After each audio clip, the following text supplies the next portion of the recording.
Bakit nga ba 3.14 ang value ng pi? Hello there, this is Doubts. Ang pi ay isang constant sa mathematics na tumutukoy sa ratio ng lapad ng bilog or circumference relative sa diameter nito. Ang diameter naman ang humahati equally sa bilog. So, equal to at saka ito.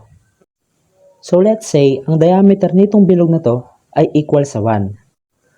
Tignan natin ang ratio ng lapad over the diameter ng bilog na to. Kung mapapansin nyo, may maliit na butal. And yes, yung butal na yan is approximately equal to 0.14.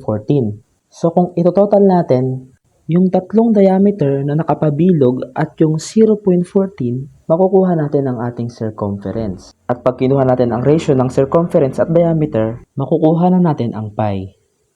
At dyan nakuha ang constant na pi.